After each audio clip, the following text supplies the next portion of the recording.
ఈ నేపాల్ ఉద్యమం ఏదైతే ఉందో, అక్కడ జరిగినటువంటి విధ్వంసం ఏదైతే ఉందో, అక్కడ కూలిపోయినటువంటి ప్రభుత్వం ఏదైతే ఉందో, దాని యొక్క ప్రభావం భారతదేశం మీద ఎందుకు పడింది అని అంటే, ఈ నేపాల్ ఎక్కడుందంటే భారతదేశం బోర్డర్లో ఉంది.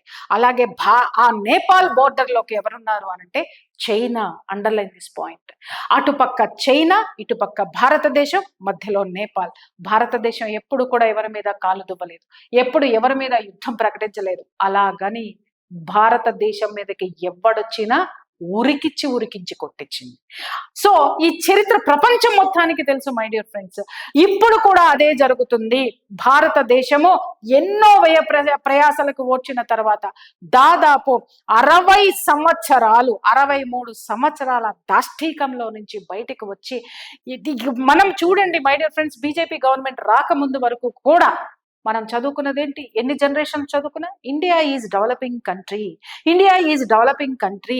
నాకు విని విని విని విని విసుగొచ్చేసి, ఇది ఏంటి మిత్రమా, ఎప్పుడు చూసినా డెవలప్ ఇంగులోనే ఉన్నాము, మనం ఎప్పుడు అప్పు వెళ్తాము అనేటటువంటి ఆలోచన ఎంతో మందిని ఎన్నోసార్లు మాట్లాడుకున్నాం.